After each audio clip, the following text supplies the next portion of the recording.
মানুষ যদি আল্লাহ রাব্বুল আলামিনকে জানতে চায়, চিনতে চায়, তার পদ্ধতি হচ্ছে তার সৃষ্টিকে জানা। তার সৃষ্টির মাধ্যমেই তাকে চেনা যাবে।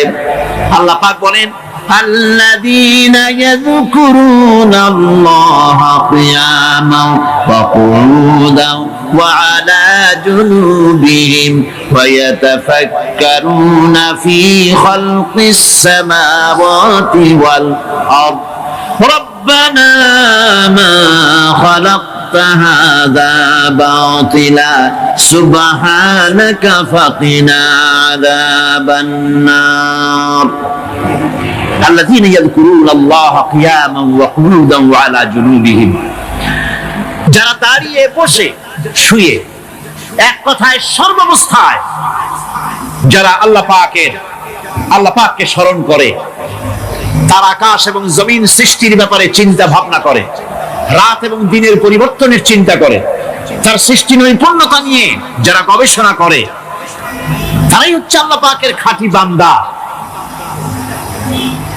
একজন সত্যানুসন্ধানী চোখের সামনে যখন নিখিল বিশ্বের পরমাণু থেকে শুরু করে সূর্য, চন্দ্র, গ্রহ, নক্ষত্র, বিশাল আকাশ পর্যন্ত, গাছপালা, তরুলতা, সমুদ্র, মহাসমুদ্র, পশু পক্ষী ইত্যাদি যখন তার নজরে পড়ে, তখন একজন সত্যের অনুসন্ধানী ব্যক্তি তার মুখ থেকে বেসাক্তা স্বতঃস্ফূর্ত ভাবে নিজের অজান্তে মুখ থেকে যে শব্দটা বেরোয়, সে শব্দটা হচ্ছে আলহামদুলিল্লাহি রাব্বিল আলামিন। সমস্ত প্রশংসা হচ্ছে ওই আল্লাহ পাকের, যিনি এগুলিকে সৃষ্টি করেছেন। আর তিনি কোনো কিছু কি বেকার সৃষ্টি করেন নাই, খামোখা সৃষ্টি করেন নাই। প্রত্যেকটির পেছনে রয়েছে বিরাট বিরাট উদ্দেশ্য। এখানে মানুষের সবচাইতে বড় ভ্রান্তি, মানুষের সবচাইতে বড় ভুল, সেটা হলো এই দুর্ভাগ্যজনক ভাবে সকল সৌন্দর্যের মহাশিল্পী আল্লাহ পাককে মানুষ ভুলে যায়। তারা প্রশংসা করে নদী, প্রশংসা করে নারীর অঙ্গ প্রত্যঙ্গ নিয়ে তারা কবিতা লেখে, নারীর সৌন্দর্য নিয়ে কবিতা লেখে, সাহিত্য রচনা করে, সূর্য নিয়ে, চন্দ্র নিয়ে, চাঁদের মায়াবী জ্যোৎস্না নিয়ে, এর সুন্দর সুষমা নিয়ে কবিতা লেখে, প্রজাপতির রং দিয়ে গান তৈরি করে, ফুলের সৌন্দর্য এবং তার সৌরভ দেখে মানুষ পাগল হয়ে যায়। এগুলির পিছনে গান, সাহিত্য ইত্যাদি কবিতা রচনা করে। কিন্তু এই সৌন্দর্য যিনি সৃষ্টি করেছেন সে আল্লাহ পাককে বেমালুম ভুলে যায়। সেই জন্যে স্রষ্টার প্রশংসা করতে হবে। আল্লাহ পাক শিখাচ্ছেন, শুরুতেই শিখাচ্ছে আলহামদুলিল্লাহি রাব্বিল আলামিন। পড়েন সবাই, আলহামদুলিল্লাহি রাব্বিল আলামিন। আল্লাহ রাব্বুল আলামিন তোমাকে যদি কোনো বিপদ দেন, এই বিপদ থেকে তোমাকে কেউ মুক্ত করতে পারবে না, কেউ বাঁচায় দিতে পারবে না। আল্লাহ যদি তোমার জন্য বিপদ রেখে দিয়া থাকেন, এই বিপদ থেকে বাঁচাবার ক্ষমতা কারো নাই। আর আল্লাহ যদি তোমাকে কোনো কল্যাণ দিতে চান, তাহলে সেই কল্যাণ প্রতিহত করতে পারে, সে কল্যাণের পথে বাধা দিতে পারে। আকাশে জমিনে এমন কেউ নাই। সুবহানাল্লাহ পড়ে। কাজে শক্তি তো সবটাই আল্লাহ রাব্বুল আলামিনের, ক্ষমতা সবটা কার? আল্লাহ সুবহানাহু ওয়া তাআলা। কল্যাণও করেন তিনি, আর অকল্যাণ যদি করেন, সে অকল্যাণ থেকে বাঁচবার উপায় নাই। কল্যাণ যদি করতে চান, ঠেকাবারও কারো উপায়। মুমিন ব্যক্তির আত্মমর্যাদা এভাবে বেড়ে যায় ইমানের কারণে। ইমানের কারণে তার আত্মমর্যাদাটা এত বেড়ে যায় যে সে হক কথা বলতে গিয়া রিজেকের চিন্তা করে না, চাকরির চিন্তা করে না। হক কথাটা যদি বলি, আমি সরকারি চাকরি করি, হক কথা বললে পরে চাকরি থাকবে না। ইমামতি করি, হক কথা বললে পরে চাকরি থাকবে না। এই জাতীয় হীনমন্যতা তার মনের ভিতরে জায়গা পাবে না। যেহেতু কোরআন তার শিখাইছে, কিসের ভয়? রিস্কের চিন্তা করো। রিস্কের চিন্তা করার কোনো দরকার নাই। কোরআন তোমাকে বলে দিয়েছে, ঈমান এনেছো তুমি যার উপরে, ইন্নাল্লাহা হুয়ার রাজ্জাকু যুল কুওয়াতিল মাতিন। নিশ্চিতভাবে আল্লাহই হচ্ছেন মহান রিজিক দাতা। নিরঙ্কুশ ভাবে রিজেকের চাবিকাঠি তারই হাতে। তা আমার রিজেক যদি আল্লাহর হাতে হয়, এটা যদি বিশ্বাস করি, তাহলে মেম্বারের উপরে দাঁড়িয়ে হক কথাটা বলতে ভয় পাই কেন? চাকরি করি, হক কথাটা বলতে পারি না কেন?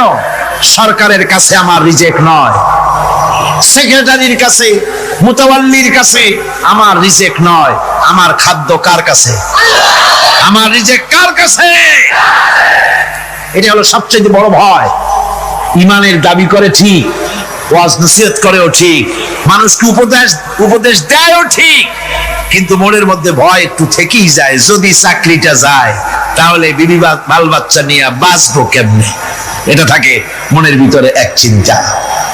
একজন টিচার তার ছাত্রদেরকে শিখাইছিলেন যে বিসমিল্লাহর এত ফজিলত, নদীর উপর থেকে বিসমিল্লাহ বলে হাঁটে গেলে তাও হাঁটে যাওয়া যায়, খেওয়ার নৌকা ছাড়াই পানির উপর দাঁড়িয়ে যাওয়া যায়। একটা ছাত্র এই কথাটা এমন বিশ্বাস করলো, নদীর পাড়ি দিয়ে, তার বাড়ি ছিল নদীর ওপার, প্রতিদিন খেওয়া পার হয়ে মাদ্রাসায় আসতো। বিশ্বাস সে করছে পুরোটাই, আর বিসমিল্লাহ বলে পাও দিয়ে হাঁটিয়া চলে গেল পারবে। এটা কোনো কোরআন নয়, হাদিস নয়, শোনা কথা। তারপরে একদিন তার মা তাকে বলেছে, তোমার হুজুরকে একটু দাওয়াত দাও আমাদের বাড়িতে। হুজুরের দাওয়াত দিছে, মিলাদের দাওয়াত শুনে হুজুর তো খুব খুশি। তারপরে ছাত্রের সঙ্গে রওনা হয়েছে। নদীর ঘাটে এসে দেখে যে নৌকা নাই। আরে বাবা, নৌকা নাই, পার হবো কেমনে? হুজুর কোন কি, নৌকার দরকারটা কি? আপনি না বলছেন বিসমিল্লাহ বলে হেঁটে যাওয়া যায়? আমি তো ওইটা শোনার পর আমি প্রত্যেকদিন তো এই কাম করি আসি, নৌকা টুকু লাগে না। আসেন না আমার সাথে। ছেলে বিসমিল্লাহ বলে হাঁটা আরম্ভ করছে পানির উপর দিয়ে। ওস্তাদ চিন্তা করতেছে, আমি তো শুধু ওয়াজি করছি, আমল তো করি নাই, কি না কি হয় আল্লাহই জানে। পাজামা হাঁটু পর্যন্ত টাইনিয়া তারপরে বিসমিল্লাহ কয়ে পা দিছে, আর 100 সুবনি খাইয়া ভিতরে চলে গেছে। সুতরাং মুখ দিয়ে বললে হবে না, বিশ্বাস করতে হবে, ইয়াকিন রাখতে হবে রিজকের মালিক আল্লাহ।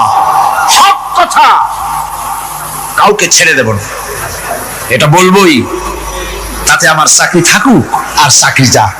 এর নাম হলো আত্মমর্যাদা। এর নাম কি? আত্মমর্যাদা।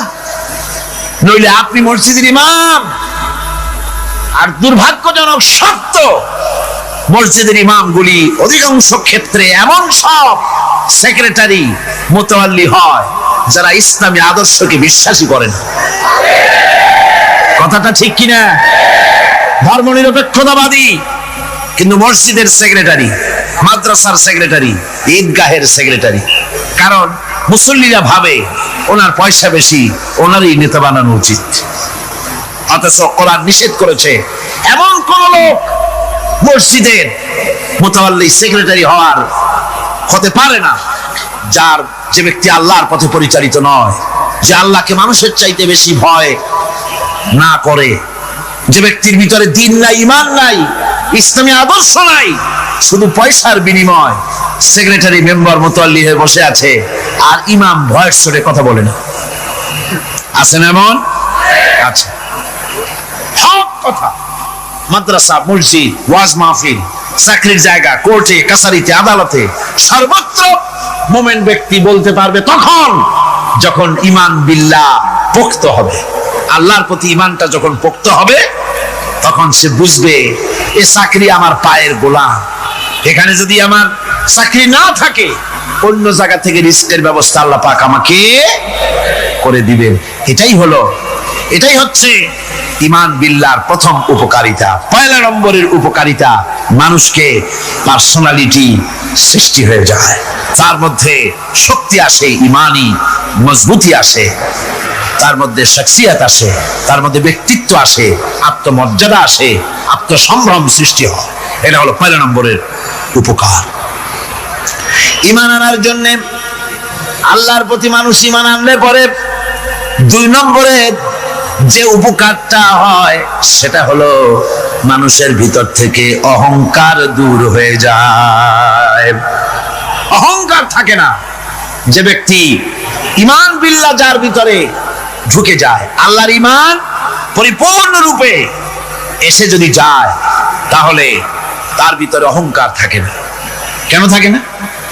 অহংকার থাকে না এই জন্য, যেহেতু মুমিন ব্যক্তি জানে আল্লাহ রাব্বুল আলামিন জানে, আল্লাহ রাব্বুল আলামিনের সামনে বান্দা জানে, কথা বুঝতে পারে, কোরআন পড়ে জানে যে আমি আল্লাহর সামনে সম্পূর্ণ অসহায়। অসহায় যে যার কিচ্ছু নাই, সে কি অহংকার করতে পারে? অর্থ নাই, বিত্ত নাই, কিছু নাই, সে কি অহংকার করে? অহংকার কারা করে? অহংকার করে যাদের অর্থ আছে, বিত্ত আছে, শিক্ষা আছে, বিদ্যা আছে, স্বাস্থ্য আছে, জমি আছে, জমা আছে, বাড়ি আছে, কল আছে, কারখানা আছে, গাড়ি আছে, এরাই না অহংকার করে। কিন্তু ঈমান বিল্লাহ যখন আসি, তখন সে বুঝতে পারে আমার শক্তি কোনো শক্তি নয়। ওয়া হুয়াল কাহিরু ফাওকা ইবাদি। সমস্ত আল্লাহ রাব্বুল আলামিন বলছেন সমস্ত বান্দার উপরে কর্তৃত্ব হচ্ছে আল্লাহ পাকের। আল্লাহর কর্তৃত্ব থেকে বেরিয়ে আসার ক্ষমতা কারো নাই। সবচাইতে শ্রেষ্ঠ শক্তি কার? আল্লাহ পাক। ওই আল্লাহ রাব্বুল আলামিন বলেছেন, চ্যালেঞ্জ করেছেন, যদি সম্ভব করতে পারো, অহংকার করতেছো, বড়াই করতেছো, যদি সম্ভব করতে পারো আমার জমিন থেকে বেরিয়ে যাও। যদি সম্ভব করতে পারো, অহংকার তো খুব করো, বাস করো আমার জমিনের উপরে, খাও আমার ফসল, জীবন আমি দিলাম, চক্ষু আমি দিলাম, আমার চোখ দিয়ে দেখো, আমার দেওয়া কান দিয়ে শোনো, আমার দেওয়া বিবেক দিয়ে চিন্তা করো, সব তো আমি দিয়েছি, তারপরেও যদি অহংকার করো। ইয়া মাশারাল জিন্নি ওয়াল ইনসি ইন ইসতাতাতুম আন তানফুযু মিন আকতারিস সামাওয়াতি ওয়াল আরদ ফানফুযু লা তানফুযুনা ইল্লা বিসুলতান। হে পৃথিবীর মানুষেরা, হে পৃথিবীর জিনেরা, ইয়া মাশারাল জিন ওয়াল ইনস, হে পৃথিবীর মানুষ, মনুষ্য জাতি এবং জিন, যদি সম্ভব করতে পারো তাহলে আমার ইহাতা থেকে, আমার জমিন থেকে, আমার জমিনের উপর থেকে বেরিয়ে যাও। এমন দেশে যাও যেখানে আমার সূর্য নাই, যেখানে আমার চন্দ্র নাই, যেখানে আমার আলো নাই, যেখানে আমার বাতাস নাই, অক্সিজেন নাই, আমার পানি নাই, এমন কোন জায়গা যদি পাও বেরিয়ে চলে যাও। যাওয়া যাবে? আর যারা জবাব দিলেন না তারা পারবেন বুঝি? যাওয়া যাবে।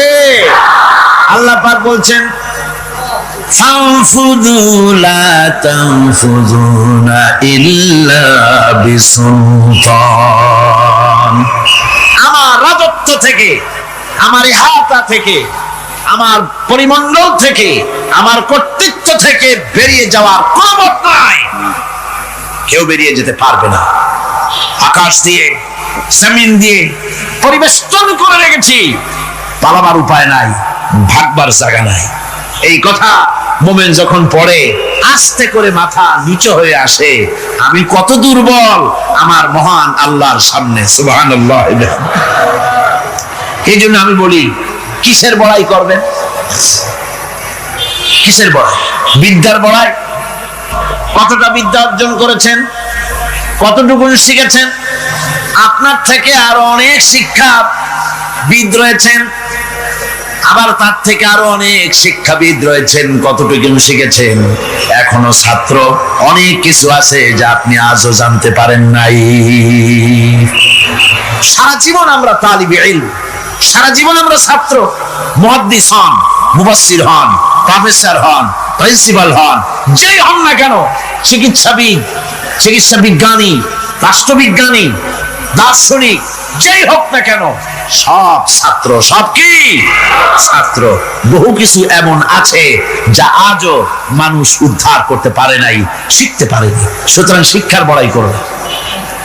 এরপরে অর্থের বড়াই করবা। কয়টা টাকার মালিক হয়েছে তুমি? টাকার বড়াই করে মানুষ। জিজ্ঞেস করা হয়, মিয়া সাহেব রোজা রাখেন না কেন? কয় রোজা রাখবো, চাউলের অভাব আছে নাকি? না ধানের অভাব আছে, না টাকার অভাব আছে। নাউজুবিল্লাহ। কত টাকা হয়েছে? আল্লাহ রাব্বুল আলামিন যদি ইচ্ছা করেন এমন রোগ দিয়া দিতে পারেন, হার্টের ভিতরে ক্যান্সার দিয়ে দিতে পারেন, ব্রেনের ভিতরে টিউমার দিয়ে দিতে পারেন, রক্তের ভিতরে ক্যান্সার দিয়ে দিতে পারেন, হাড়ের ভিতরে ক্যান্সার ঢুকায় দিতে পারেন। এমন রোগ হয়ে যেতে পারে ডাক্তারের 14 গোষ্ঠী গুলে খেলেও রোগ ভালো হবে না। সারা জীবন যত টাকা কামাই করেছেন গোষ্ঠী বেচতেও ঔষধের পয়সা হবে না। পারবে কিনা আমার আল্লাহ? জোরে বলেন পারবেন কিনা? পারবেন, প্রচন্ড ক্ষমতা। কাজী বান্দা যখন এগুলি পড়ে মাথাটা নিচু হয়ে আসে যে ক্ষমতা তো তার, বড়াই করার কোনো উপায় নাই। আমরা কিতাবের মধ্যে পড়েছিলাম, সেই আল মুস্তাতরফ একটা কিতাব ছিল, আলেমে পড়ানো হতো। মাওলানা শামসুদ্দিন সাহেব পড়েছেন নিশ্চয়ই? জি, ওলামারা পড়েছে। সেই কিতাবে আলেম ক্লাসে পড়ানো হতো তখন আমাদেরকে একটা আরবি সাহিত্য। ওই আরবি সাহিত্যের ভিতরে পড়েছিলাম, সেখানে এক জমিদার বিবাহ করছে, তারপরে তার নবপরিণীতা স্ত্রীকে নিয়ে খেতে বসেছে। এমন সময় এক ভিক্ষুক এসেছে। জমিদার রাগ হয়ে দরজার কাছে দিয়ে বেচারাকে ধমক দিয়ে বের করে দিয়েছে, ভিক্ষা নেওয়ার আর তুমি সময় পাও না, আমি বিয়ে করেছি, নতুন বউ নিয়ে খাইতে বলছি, গলায় ধাক্কা দিয়া ভালায়া তারপরে তাড়াই দিচ্ছে। বাস কয়েক বছর পর এই জমিদারের জমিদারি গেল, টাকা গেল, পয়সা গেল, সব শেষ। বউ পুষবে এমন পয়সাও নাই, বউ তার থেকে বিচ্ছিন্ন হয়ে গেল, বউকে তালাক দিয়ে দিল। দীর্ঘদিন পর এই স্ত্রী বিবাহের একটা প্রস্তাব এলো আর এক জমিদারের সাথে, আর এক এলাকার নতুন এক জমিদার হয়েছে, তার সঙ্গে বিবাহের প্রস্তাব এলো।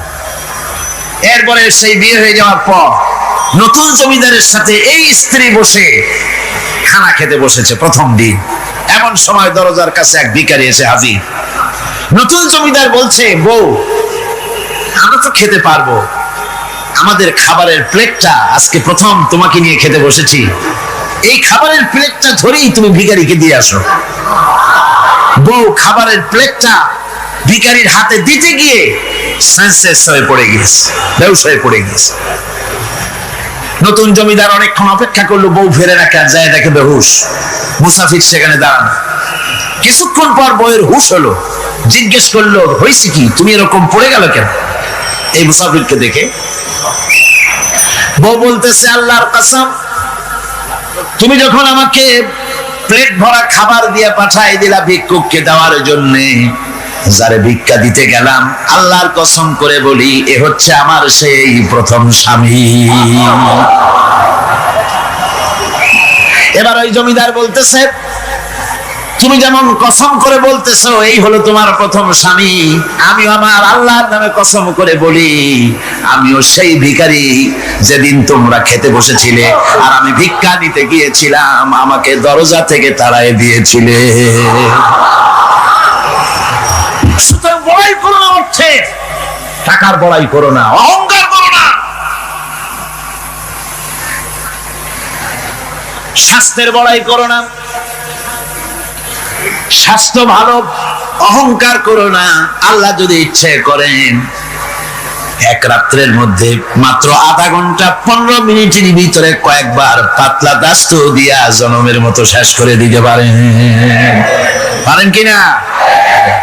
সুতরাং মানুষ ঈমান বিল্লাহ, আল্লাহর প্রতি ঈমান মানুষকে এভাবে বিনয়ী করে দেয়। আলহামদুলিল্লাহ, অহংকার বলে কিচ্ছু থাকে না তা। সে আগে সালাম দেয়। ঈমান বিল্লাহ, যার মধ্যে ঈমান, আল্লাহর ঈমান ঢুকে যায়, তার আগে কেউ সালাম দিতে পারে না। রাসূলুল্লাহ বলেছেন, যে ব্যক্তি আগে সালাম দেয় সে অহংকার মুক্ত। জয় বল সুবহানাল্লাহ। এখন তো সালাম শুধু পেতে চায়। দারোগা চিন্তা করে, পুলিশেরা আমারে সালাম দেবে, আমি ওরে সালাম দিতে যাবো কেন? ও প্রত্যেকদিন আমারে দেয় স্যালুট, আমি দেবো ওরে সালাম, একটা কথা।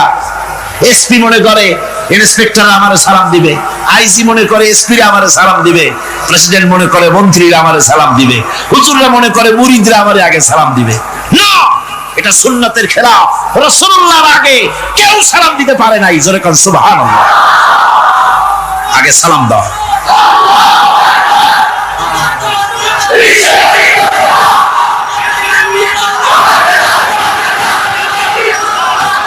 এই সালামের প্রচলন, এই সালামের প্রচলন মুসলমানদের মধ্যে বেশি বেশি হওয়া উচিত। আপনারা সালামের প্রচলন চালু করে দিবেন, বেশি করে চালু করবেন। বউরে সালাম দিবেন, বউ আপনাকে দেবে। ঘরের মধ্যে ঢুকবেন, ঢুকেই বলবেন আসসালামু আলাইকুম ওয়া রাহমাতুল্লাহি ওয়া বারাকাতুহু। বাইরে থেকে গেছেন, ঘরে ঢুকেই প্রথম সালাম দেন, বউ সালামের জবাব দেবে, বউ আপনাকে দেবে। বাচ্চাদের সালাম দেন, বাচ্চারা আপনাকে দিবে। এরকম সালামের প্রচলন চালু করেন। রাসূলুল্লাহ বলেছেন, মানে একটা গাছের আড়ালে এই সালাম হলো, লোকটা গাছের আড়ালে চলে গেছে, আবার দেখা হয়েছে, আবার সালাম দেয়। এখন এই সালাম কমে গেছে, এখন সালামের পরিবর্তে অনেক কিছু হয়েছে। সালাম দেয়, তার জবাবও দেয় না। যদি বলে কেউ গরিব মানুষ সালাম দিয়েছে বড় লোক করে, আসসালামু আলাইকুম, ওয়ালাইকুম আসসালাম বলতে চায় না, একটু মাথা নাড়ে। তারপরে জিজ্ঞেস করে, স্যার কেমন আছেন? এই যাচ্ছে, কেটে যাচ্ছে। কি কেটে যাচ্ছে? তোমার কল্লা? আলহামদুলিল্লাহ বলতে পারো না? অধিকাংশ ক্ষেত্রে যদি জিজ্ঞেস করেন কেমন আছেন, এই যাচ্ছে, কেটে যাচ্ছে। আপনার যত অসুখ হোক আগে বলেন আলহামদুলিল্লাহ, তারপরে অসুখের কথা বলেন। আপনার যদি কোনো অসুবিধা থাকে আগে আলহামদুলিল্লাহ কন, তারপরে অসুখের কথা কন। হযরত সুফিয়ান সৌরি রাহমাতুল্লাহ আলাইহি আল্লাহর একজন জবরদস্ত ওলি ছিলেন। একবার তার সামনে এক মুরিদ এসেছে, মাথায় একটা বড় রুমাল খিসা বাঁধা। জিজ্ঞেস করলেন, মিয়া তোমার এই মাথাটা এরকম বাঁধা কেন? কয় যে হুজুর, মাথার যন্ত্রণায় অস্থির হয়ে গেছি, সেই জন্য মাথাটা বাঁধে রাখছি। এরকম ব্যথা কয়দিন হয়েছে? কয়দিন? আর সবসময় হয় না, বছরে 2-1 হইলেও পারে, না হইলেও পারে। বলে বছরে 2-1 মাথা ব্যথা হয়, সেই ব্যথাটা দড়ি দিয়া বান্ধে মানুষকে দেখাইলা যে আমার ব্যথা হয়েছে, অসুবিধা দেখালে। আর যতদিন ভালো ছিলে ওইটার প্রমাণ স্বরূপ মাথায় কি বান্ধে মানুষকে দেখাইছো। সুতরাং শুকরিয়া আদায় করো সব সময়, আলহামদুলিল্লাহ আলা কুল্লি হাল। সব অবস্থায় আমি ভালো আছি, আমার থেকে আরো অনেক খারাপ আছে। সুতরাং সালামের প্রচলন তারাই করে বেশি যারা বিনয়ী হয়, অহংকার যাদের মধ্যে জায়গা পায় না। অহংকার পাবে কি করে? বান্দা কোরআন থেকে জেনেছে, ওয়াল্লাহুল গানিয়্যু ওয়া আনতুমুল ফুকারা। আল্লাহ রাব্বুল আলামিন বলেন, তোমরা হলে সবাই ফকির, তোমরা হলে সব মুখাপেক্ষী, আর একমাত্র আল্লাহ রাব্বুল আলামিন বেনিয়াজ। আল্লাহই শুধু বেনিয়াজ, আর সব কি মুখাপেক্ষী। কার কাছে? আল্লাহর কাছে। এই জন্য বিনয়ী হতে হবে। যে জমিনটা বাস করি, জমিনটা কার? চিল্লায় কোন কার? লিল্লাহি মা ফিস সামাওয়াতি ওয়া মা ফিল আরদ। আকাশ ও তার, জমিনও। এই কথা যদি জানা থাকে, বিশ্বাস থাকে, তাহলে সেই ব্যক্তি অহংকার করতে পারে না, সে বিনয়ী হয়। ঈমান বিল্লাহ তাকে বিনয়ী বানায় দেয়। আর বিনয়ী মানুষ, নিরহংকার মানুষই আল্লাহর কাছে বেশি পছন্দ। এই ঈমান তার ভিতরে এই কথা জাগ্রত করে দেয়। আমি যদি একটা গাড়ির মালিক হয়ে থাকি, আমি যদি একটা বাড়ির মালিক হয়ে থাকি, আমি যদি স্ত্রী পুত্র সন্তান পেয়ে থাকি, আমি যদি মন্ত্রী হয়ে থাকি, আমি যদি কিছু পেয়ে থাকি, আমার হাতের কামাই দ্বারা পাই নাই। আল্লাহ শিখাই দিচ্ছেন, ওয়ামা বিকুম বিনিমাতিন ফামিনাল্লাহ। যত নেয়ামত তোমরা পেয়েছো সব আল্লাহ রাব্বুল আলামিন দিয়েছেন। জোরে বলেন সুবহানাল্লাহ। দাতাকে ভুলে যেও না, আল্লাহর কাছে বিনয়ী হও। সমস্ত নিয়ামত একমাত্র তিনি দিয়েছেন। ঈমান বিল্লাহর দ্বারা মানুষের এই গুণ সৃষ্টি হয়, এই উপকার হয় মানুষের, যে সে বিনয়ী হয়ে যায়। আল্লাহ পাক কোরআনে কারীমের মধ্যে আরো বলেন, ওয়ালা তামশি ফিল আরদি মারহান ইন্নাকা লান তাখরিকাল আরদা ওয়া লান তাবলুগাল জিবালা তুলা। ওয়ালা তামশি ফিল আরদি মারহান, আমার এই জমিনের উপরে অহংকার করে হেঁটো না। আল্লাহ পাক নিষেধ করেছে, জমিনের উপরে অহংকার করে হেঁটো না। এই জমিনের উপরে অহংকার করে হাঁটতে গিয়া তুমি পদাঘাত করে আমার জমিনটারে ফাটাই দিতে পারবা না। আবার অহংকার করে লাভ দিয়া আমার পাহাড়টার উচ্চতাও ছাড়াই যেতে পারবে না। যখন তুমি পাহাড়ের উচ্চতা ছাড়াতে পারবে না, যখন জমিনটারে লাথি মেরে ফাটাই দিতে পারবে না, তখন আবার অহংকারটা কিসের অহংকার? নিজের দিকে তাকাও, তোমারে আমি বানাইছি কি দিয়া? তোমার পেটের মধ্যে কি, তোমার শরীরের মধ্যে কি? মলমূত্র দিয়ে পেটটা ভরা, আর দুনিয়ায় এসেছো এক ফোঁটা নাপাক পানি দিয়ে। যে নাপাক পানি ফোঁটা শরীর থেকে বেরিয়ে গেলে পরে গোসল ওয়াজিব হয়ে যায়, ফরজ হয়ে যায়, এমন একটা নাপাক পানি যার জন্মের উৎস, তার তো অহংকার করার শোভা পায় না। অহংকার করবেন কেবলমাত্র কে? চিল্লায় বলেন কে? হাদিসে কুদসির ভিতরে এসেছে, আল্লাহ পাক বলেছেন অহংকার হচ্ছে আমার ইজার, অহংকার হচ্ছে আমার চাদর। যে ব্যক্তি অহংকার করে সেজন্য আমি আল্লাহ চাদর নিয়ে টানাটানি করে। জোরে কর নাউজুবিল্লাহ, চিল্লায় কর নাউজুবিল্লাহ।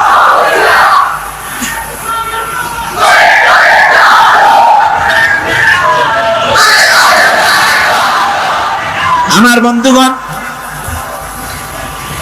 আল্লাহ রাব্বুল আলামিন কোরআনে কারীমের মধ্যে বলেছেন, আমার সঠিক বান্দা যারা, অহংকার তাদের মধ্যে থাকে না।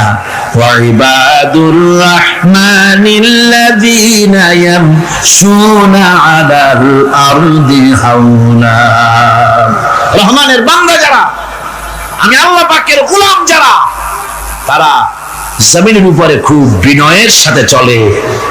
তাদের চলাফেরা দেখলেই বোঝা যায় লোকটা বিনয়ী, আল্লাহর বান্দা। সুবহানাল্লাহ ওয়া বিহামদিহি। কি বলেন? মানুষের চলাফেরা, চাকুনি, ওঠা বসা, কথাবার্তা দেখলেই বোঝা যায় না লোকটা কি চরিত্রে? বোঝা যায়। এক পদের মানুষ আছে গম্ভীর হয়ে বসে থাকে, মনে হয় যেন নবজাদা রাসূলুল্লাহ খানের শালা। নামাজ নাই। কি হয়েছে? মাইক এমনি আজকে আমি নিজেও টের পাচ্ছি, আমি মাইকের আওয়াজ নিজেও পাচ্ছি না। মাইকটা ভালো করে দেন মাইকের অপারেটর, আর জোরে সোরে একটু জিকির করেন, লা ইলাহা ইল্লাল্লাহ, লা ইলাহা ইল্লাল্লাহ, লা ইলাহা ইল্লাল্লাহ।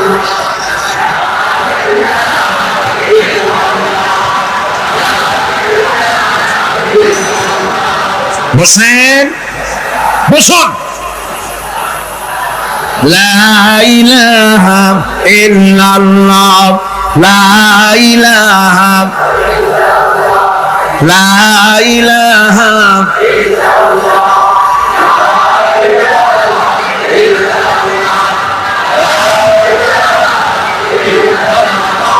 লা ইলাহা ইল্লাল্লাহ মুহাম্মাদুর রাসূলুল্লাহ। বন্ধুগণ, আল্লাহর প্রতি ঈমান আনলে পরে যে গুণ সৃষ্টি হয়, যে গুণাবলী সৃষ্টি হয়, সেই গুণের মধ্যে 2 নম্বরের গুণটা আমি বললাম, বিনয় এবং বিনম্রতা সৃষ্টি হয়, অহংকার মুক্ত হয়ে যায়। এটা হলো 2 নম্বরের উপকার। প্রথম নম্বরের উপকার হচ্ছে মর্যাদা সৃষ্টি হয়। 2 নম্বরে কি হয়? অহংকার মুক্ত হয়ে যায়। আল্লাহ রাব্বুল আলামিনের উপরে ঈমান আনলে পরে, ঈমান বিল্লাহ যখন এসে যায় ভিতরে, আল্লাহর প্রতি যখন ঈমান পরিপূর্ণতা লাভ করে, তখন তার 3 নম্বরের উপকার যেটা হয় সেটা হলো সে নির্ভীক হয়ে যায়, তার মধ্যে বীরত্বের সৃষ্টি হয়। জোরে বলেন আলহামদুলিল্লাহ। ঈমানদার লোক কোনোদিন কাপুরুষ হয় না।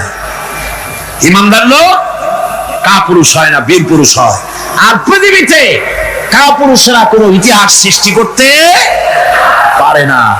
বীর পুরুষ জীবনে মরে একবার, আর কাপুরুষ মরে জীবনে বারবার। পাতি শিয়ালের ডাক শুনে শীতল পড়ে, ট্রাকের টায়ার পাংচার হয়েছে আওয়াজ শুনে হার্ট ফেল করে। এই হলো যারা নাকি ঈমানের দিক থেকে দুর্বল, তাদের এই অবস্থা।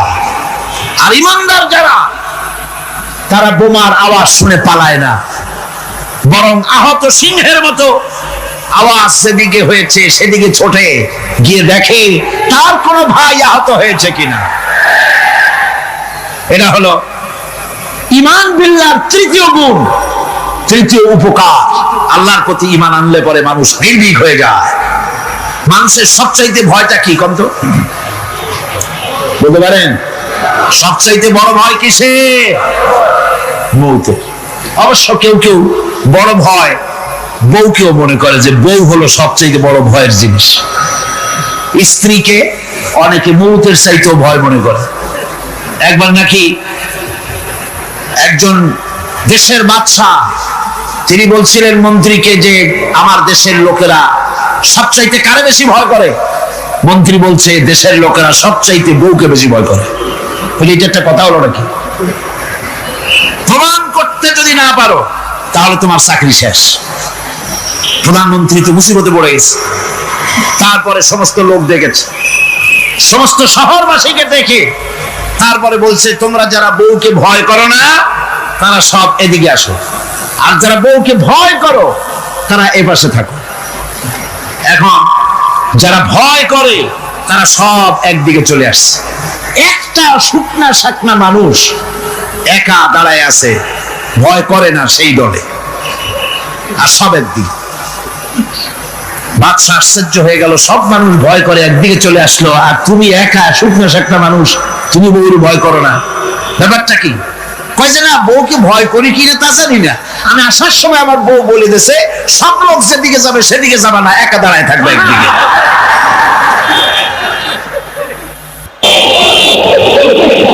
মানুষেরা ভয় করার ব্যাপারে ভয়ের নানান রকমের দিক আছে, কিন্তু প্রকৃতপক্ষে এটা একটা উপমা দিলাম আমি মাত্র।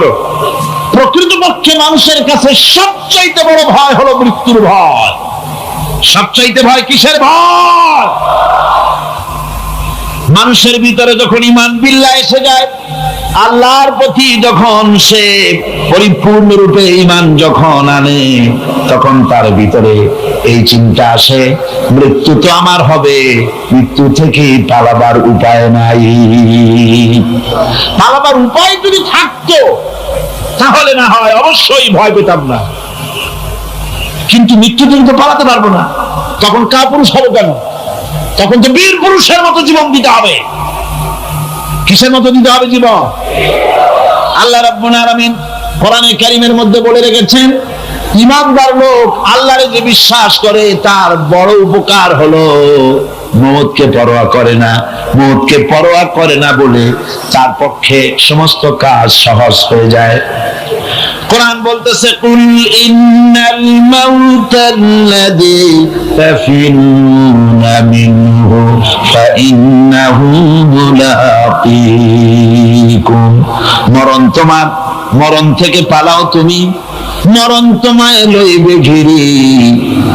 মরণ থেকে পালাও তুমি, মরণ তোমায় লইবে ঘিরি। যদিও সুদূর আকাশ পানে লুকাও সেথায় লাগিয়ে সিঁড়ি। হে মহারোগের চিকিৎসক নাই, নাই সে ঔষধ জগতে। খুঁজিয়া কাতর হইলে কি হবে, পারিবে না তারে ফিরাতে। এ মৃত্যু আসবেই, মৃত্যুর হাত থেকে বাঁচবার কোন উপায় যখন নাই, তখন সেই মওত কাপুরুষের মওত কেন হবে? ঈমান এই উপকার করে মানুষকে, দুঃখের বড় বানায় দেয়। মানুষ শুকনা হতে পারে কিন্তু কলিজাটা বিরাট হয়, তা কলিজাটা বড় হয়ে যায়, আল্লাহর ভয় তার মধ্যে আসে। যেহেতু সে জানে, কোরআনে কারীমের মধ্যে আল্লাহ পাক বলেছেন, আইনামা তাকুনু ইউদরিকুমুল মাউতু ওয়ালাউ কুনতুম ফি বুরুজিন মুশাইয়াদা। আল্লাহ পাক বলেন, দুর্গের ভিতরে যদি তুমি পালায় থাকো, মৃত্যু সেখানে গিয়া তোমারে খুঁজে বের করবে, এড়াতে পারবে না। একজন তার বাড়িতে কুত্তা দিয়া বাড়ি ভরে ফেলেছে। ঘরের কুত্তা, খাটের নিচে কুত্তা, ড্রয়িং রুমে কুত্তা, বেডরুমে কুত্তা। তার বন্ধু এসে বলে, ভাই তোমার বাড়ি এত কুত্তা কেন? আগে তো তুমি এত কুত্তা পাগল ছিল না, এত কুত্তা পালতেছো কেন? কয় যে ওয়াজ শুনে আসছে। আশ্চর্য কথা, ওয়াজ শুনে তুমি কুত্তা পালা আরম্ভ করলা? কয় যে না, সব কথা শুনে নাও না আগে। বলে কি? কয় যে ওয়াজের মধ্যে শুনলাম রাসূলুল্লাহ বলেছেন যে বাড়িতে কুত্তা থাকে ঘরের মধ্যে আর প্রাণীর ছবি থাকে ওখানে নাকি ফেরেশতা আসে না। তা আমি কুত্তা রেখে দিছি, ঘরের থেকে বাইর হই না, আজরাইল আসতেও পারবে না, আমার জানও কবজ হবে। বন্ধু ছিল খুব চালাক, বন্ধু কয় যে ও কুত্তাওয়ালা বন্ধু, বুঝলাম আজরাইল আসবে না, কিন্তু কুত্তা কি কিয়ামত পর্যন্ত বাঁচে না মরে? কয় যে না ভাই, কুত্তা তো মরে। কয় কুত্তা মারে যে ফেরেশতায়, তোমারে মারবে সেই ফেরেশতায়। পালাবা কেমনে? পালাবার উপায় নেই। যেখানেই থাকে, বাড়িতে হোক, গাড়িতে হোক, দেশে হোক, বিদেশে হোক, মৃত্যু যখন আসবে, মৃত্যুর হাত থেকে এড়াবার কোন উপায়। আমার বন্ধুগণ, মৃত্যু থেকে বাঁচবার কোন উপায় নাই। এজন্য এই ক্ষণস্থায়ী জীবনে সুখময়, অনন্তকাল সুখময় জীবনকে মানুষেরা, ইমানদার লোকেরা জলাঞ্জলি দিয়ে চির সুখময় আল্লাহর জান্নাতে যাওয়ার জন্য জীবন দিতে মোটেও তাদের বাধে না। জীবন দিতে হবে আল্লাহর রাস্তায়। যখন মরবই, বাসা যখন যাবে না, বাসা কি যাবে? চিল্লা এখন যাবে? রাসূলুল্লাহ যখন বাঁচেন নাই, কত বড় কথা! আল্লাহ রাসূল যখন বাঁচেন নাই, তো পৃথিবীতে কে বাঁচবে? রাসূলের যখন ইন্তেকাল হয়েছে, সবাইকে মরতে হবে, কোনো সন্দেহ নাই। সন্দেহ আছে? মরা লাগবে। সেই মওতটা ঈমান বিল্লাহ, আল্লাহর প্রতি ঈমান আনলে পরে ওই মওতের ভয় আর থাকে না। মনটা তখন নির্ভীক হয়ে যায়, সে বীর হয়ে যায়। তখন তার মন বলে, মরা যখন লাগবে, জীবনটা যিনি দিয়েছেন তার জন্য দিয়ে দেই না কেন? জীবন যিনি দিয়েছেন তার জন্য দিয়ে দেই। বদরের যুদ্ধ, রাসূল করিম সাল্লাল্লাহু আলাইহি ওয়াসাল্লাম লোক তৈরি করতেছেন, সৈন্য রিক্রুট করতেছেন। বদরের যুদ্ধ, আমার ভাইরা, চারটিখানি কথা নয়, বদরীদেরকে আল্লাহ মাফ করে দিয়েছেন। যেরকম সুবহানাল্লাহ। বদরের যুদ্ধ বড় মারাত্মক যুদ্ধ। এই জিহাদ হবে, বাপ তরবারি ধরবে ছেলের বিরুদ্ধে। মক্কা থেকে ছেলে আসছে কাফের, ছেলে তরবারি ধরবে বাপের বিরুদ্ধে, মামু ধরবে ভাইয়ের বিরুদ্ধে, ভাই ধরবে ভাইয়ের বিরুদ্ধে। এটা কি আপনি সোজা মনে করেন? সোজা মনে করেন? আমার বন্ধুগণ, বদরের যুদ্ধ শেষ হয়ে যাওয়ার পর হযরত আবু বকর সিদ্দিক রাদিয়াল্লাহু তাআলা আনহুর সঙ্গে ছেলে আব্দুল্লাহর দেখা হয়ে গেল। ছেলে তখনও কাফের। ছেলে বলে, বাবাজি, আমার আব্বা আবু বকর বদরের প্রান্তরে, আমি আমার তরবারির সামনে আপনাকে কয়েকবার পেয়েছিলাম, কিন্তু আপনি আমার পিতা বলে আমি কিছুই করতে পারি নাই।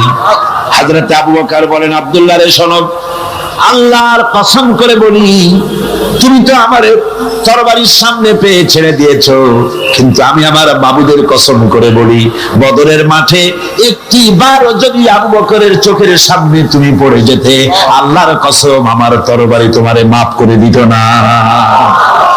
তুমি কাফের, আমি মুসলমান। তোমার সাথে আমার সম্পর্ক পিতা পুত্রের স্নেহের সম্পর্ক হতে পারে তখন যখন আদর্শের প্রস্তুতির হবে, নইলে তুমি কাফের, আমি মুমিন। পিতা হিসাবে স্নেহ তোমার যেটা পাওয়া দরকার আমার কাছে, সেই স্নেহ থেকে তুমি বঞ্চিত থাকবে। এই যুদ্ধে সৈন্যদেরকে রিক্রুট করা সোজা ব্যাপার ছিল না। রাসূল সাল্লাল্লাহু আলাইহি ওয়াসাল্লাম সাহাবীদেরকে তৈরি করতেছেন জিহাদের জন্য। কিভাবে কথাটা পারবেন, হুজুর কথা গোছায়া বলতেছেন। হযরত বর্ষিয়ান সাহাবী হযরত মিকদাদ রাদিয়াল্লাহু তাআলা আনহু হুজুরের অবস্থা বুঝতে পারতেছেন। হযরত মিকদাদ দাঁড়িয়ে গেলেন হুজুরকে সাহস দেওয়ার জন্য। হযরত মিকদাদ দাঁড়িয়ে গিয়ে বলছেন, ইমদি বিনা ইয়া রাসূলুল্লাহ হাইসুমা তাশা, আয় হাইসুমা আমারাকাল্লাহ। হে রাসূল, আপনি আমাদের নিয়ে চলুন যেদিকে আপনার খুশি, অর্থাৎ আল্লাহ আপনাকে আমাদেরকে নিয়ে যেদিকে যেতে বলেন সেদিকে নিয়ে যান। ইন্না লা নাকুলু লাকা কামা ক্বালা বনি ইসরাঈল লিমূসা আলাইহিস সালাম ইযহাব আনতা ওয়া রাব্বুকা ফাকাতিলা ইন্না হাহুনা কাঈদুন। আমরা মুসা আলাইহিস সালামের উম্মত না? সুবহানাল্লাহ। হুজুর কি খুশি হচ্ছেন এই বক্তৃতা শুনে, মিকদাদের বক্তৃতা শুনে হুজুর কি খুশি হচ্ছেন। হযরত মিকদাদ বলছেন, হুজুর আমরা মুসা আলাইহিস সালামের উম্মত না। মুসা আলাইহিস সালামের উম্মতরা বলেছিলেন, হে মুসা তুমি আর আল্লাহ আর জিবরাইল এই তিনজনই গিয়ে ফেরাউনের মোকাবেলা করো, আমরা পারবো না। আমরা এই কথা বলবো না। বল ইযহাব আনতা ওয়া রাব্বুকা ফাকাতিলা ইন্না মাআকুমা মুকাতিলুন। হে রাসূল, বরং আমরা বলি আপনি চলুন আমাদেরকে নিয়ে, আপনার রব আপনাকে যেদিকে যেতে বলে আমাদেরকে নিয়ে চলুন, আমরা আপনার সাথে থেকে কাফেরদের বিরুদ্ধে লড়াই করব, তরবারি চালাবো ততক্ষণ পর্যন্ত মা দামাত আইনু মিন্না তাতাররাফ, যতক্ষণ পর্যন্ত থামো, যতক্ষণ পর্যন্ত চোখের একটা পাতা নড়ে, যতক্ষণ পর্যন্ত চোখের একটা পলক পড়ে, ততক্ষণ পর্যন্ত যুদ্ধ চালাতে থাকবো। অর্থাৎ নাক দিয়ে নিঃশ্বাস যতক্ষণ আসে আর যায়, আপনার সপক্ষে তরবারিগুলি ঝলসে উঠবে। চলেন আমাদেরকে নিয়ে যেদিকে আপনি যেতে চান। রাসূলুল্লাহ কি যে খুশি হলেন, সুবহানাল্লাহ। আল্লাহর নবী দারুণ খুশি হয়ে গেলেন। নবীজি বললেন, ও সাহাবীরা, তোমাদের মন মানসিকতা যখন এই রকম, তাহলে কুমু বিনা ইলা জান্নাতিন জান্নাতুন আরদুহা কাস সামাওয়াতি ওয়াল আরদ। কুমু বিনা ইলা জান্নাতিন, ওঠো চলো আমার সাথে সেই বেহেশতের দিকে, যেই বেহেশতটা ওই বিশাল আকাশের চাইতে, এই জমিনের চাইতে অনেক অনেক বড়। সেই বেহেশতে যাওয়ার জন্য চলো আমার সাথে, ওঠো দাঁড়াও। ফাকামা উমাইর বিন হামাম ওয়া কানা ইয়াকুলু তামার। হযরত উমাইর ছিলেন এক যুবক। দেখেন না এই যে যুবকরা দাঁড়ায় আছে অনেক, এইরকম একজন যুবক দাঁড়িয়ে খোরমা খাচ্ছিলেন। যুবকরা যেমন দাঁড়ায় দাঁড়ায় বাদাম খায়, ছোলা ফলায় দেয়, ওই রকম দাঁড়িয়ে দাঁড়িয়ে তিনি খোরমা চাবাচ্ছিলেন আর খোরমার বিচিগুলি ফেলায় দিচ্ছিলেন। তিনি বললেন, অকালা বাখবাখ। উমাইর বলছেন, বাখবাখ হলো আঞ্চলিক শব্দ, এর অর্থ হচ্ছে আয়ে মা আযমাহু ওয়া মা আহসানাহু। হে রাসূল, কি সুন্দর কথা আপনি বললেন, কি বড় কথা আপনি বললেন। আপনার সঙ্গে জিহাদে গেলে, শহীদ হলে এমন জান্নাত পাবো যে জান্নাতটা হবে ওই আকাশের চাইতে অনেক বড়। ওয়াল্লাহি, আল্লাহর কসম, হাত্তা আকুলাহুন্না ইন্নাহা লাহায়াতান তাবিলা। আমি যদি এই সমস্ত খোরমাগুলি খেতে যাই, তাহলে আমার হাতে যতগুলি খোরমা আছে এই সবগুলি খোরমা যদি খেতে যাই, তাহলে তো বেহেশতে যেতে দেরি হয়ে যাবে। হাতের সবগুলি খোরমা নিক্ষেপ করে ফেলে দিয়ে জিহাদের ময়দানে ঝাঁপায় পড়বে। আমার বন্ধুগণ, জিহাদের ময়দানে ঝাঁপায় পড়ে হযরতে ওমর লড়তে লড়তে নিজে ওমর হযরতে ওমরের শাহাদাত বরণ করলেন, তিনি শহীদ হয়ে গেলেন। জিহাদের শেষে যখন শুহাদায়ে বদর, যখন জানাজা হবে, একজন সাহাবী দেখিয়ে দিলেন, হুজুর এই হলো সেই ওমায়ের যিনি জান্নাতের খোঁজ খবর শুনে হাতের খোরমাগুলি খাওয়ার সময় পায় নাই। খোরমাগুলি সব খাইতে গেলে জান্নাতে যেতে দেরি হয়ে যাবে, এই জন্য খোরমা ফেলে দিয়ে জিহাদে অংশগ্রহণ করেছিল। এই হলো সেই উমাইরের লাশ। আল্লাহর নবী হযরত উমাইরের দিকে আঙ্গুল দিয়া বললেন, উমাইর, যেই জান্নাতের জন্য খোরমা খাওয়ার তর তোমার সয় নাই, তাড়াতাড়ি করে এসে শহীদ হয়েছো, আমি নবী সাক্ষী দিচ্ছি, ইন্নাকা মিন আহলিহা, আমি সাক্ষ্য দিচ্ছি অবশ্যই তুমি আল্লাহর জান্নাতি, অবশ্যই তুমি বেহেশতে যাবে। সুবহানাল্লাহ, তুমি বেহেশতে দিবে। সুতরাং আল্লাহর রাস্তায় যারা জীবন দেয় ইমান বিল্লাহর কারণে, তার ভিতরে ঈমান মজবুত হয়ে যায়, মৃত্যুকে পরোয়া করে না। মৃত্যু হয় তার পায়ের বৃত্ত, মৃত্যু আমার গোলাম, মরা আমার লাগবেই। জীবনটা যিনি দিয়েছিলেন, জীবনটা তাকে দিতে, তার রাস্তায় দিতে আপত্তি আছে? চিল্লা এখন আপত্তি আছে? আমার বন্ধুগণ, আল্লাহর রাস্তায় যারা এভাবে জীবন দেয়, ওদের সম্পর্কে রব্বুল আলামিন বলেন, ওয়ালা তাহসাবান্নাল্লাযীনা কুতিলু ফি সাবিলিল্লাহি আমওয়াতান বাল আহইয়াউন ইনদা রাব্বিহিম ইউরযাকুন। যারা নাকি আমার রাস্তায় জীবন দিল, আমার রাস্তায় যারা জীবন দিয়েছে, নিহত হয়েছে, তারা মৃত্যু হয় নাই, বরং তারা জীবন লাভ করেছে। এই মরণের বিনিময় আর এক জীবন তারা লাভ করেছে, যেই জীবনে তারা আল্লাহর কাছে চলে গেছে এবং রব্বুল আলামিনের কাছ থেকে তারা রিজেক্ট প্রাপ্ত হয়।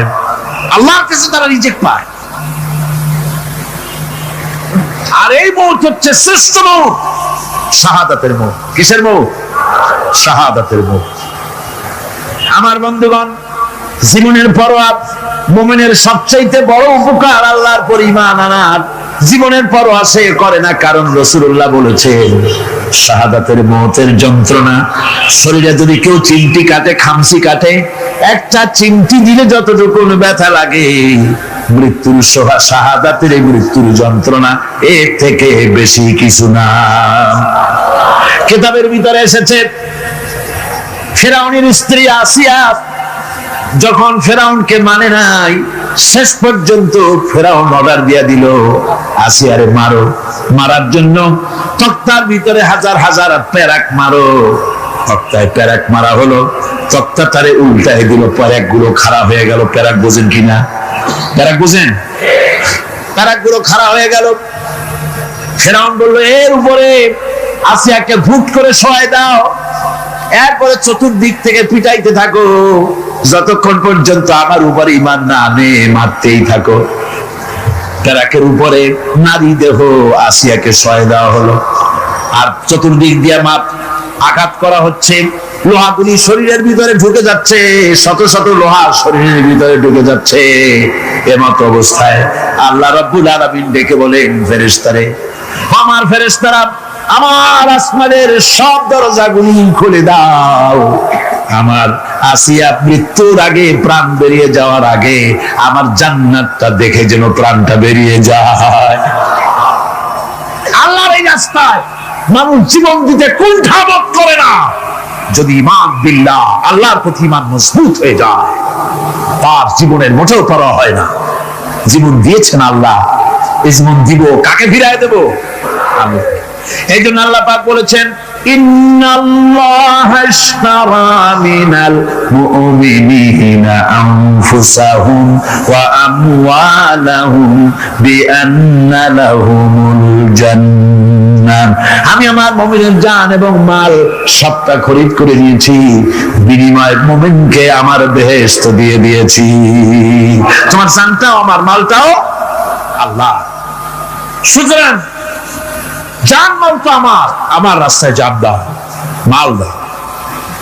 মুমিনের এই শক্তি বাড়ে, মুমিনের ভিতরে এই ঈমান সৃষ্টি হয় আল্লাহর প্রতি ঈমানের কারণে। নির্ভীক সে বীর হয়ে যায়, তার ধারণা এটা হয়, ঈমানের ব্যাপারে মজবুত হয় যে পৃথিবীর সমস্ত শক্তি একত্রিত হয়ে যদি আমাকে চেষ্টা করে, আমার এক গাছা পশম বাঁকা করতে পারবে না, যদি না আল্লাহর হুকুম না থাকে। সুবহানাল্লাহ। কোরআনে কারীমে রব্বুল আলামিন বলেন, ওয়া মা হুম বিদাররিনা বিহি মিন আহাদিন ইল্লা বিইজনিল্লাহ। আল্লাহ রাব্বুল আলামিনের সুস্পষ্ট কথা হলো এই যে, আল্লাহর বিনা অনুমতিতে কেউ তোমার কোনো ক্ষতি করতে পারবে না। জোরে কোন সুবহানাল্লাহ। কেউ ক্ষতি করতে পারবে না। আবার অমুকের অকাল মৃত্যু হয়েছে, বলে না? বলে কিনা? অকাল মৃত্যু হয়েছিল, বাজে কথা। কিসের অকাল মৃত্যু? কালেই মরছে, হায়াত ওখানেই শেষ। হায়াত থাকতে এক সেকেন্ড আগে এক সেকেন্ড পরে মৃত্যু হবে না। যখন নির্ধারিত সময় আসবে সেই সময় মরবে, এর আগে বা পরে মৃত্যু হবে। মৃত্যু নির্ধারিত সময়ের আগে মরবে না মানুষ, বাহানায় হোক ওসিলায় হোক, মরণ যেখানে আছে সেখানে যাওয়াই লাগবে।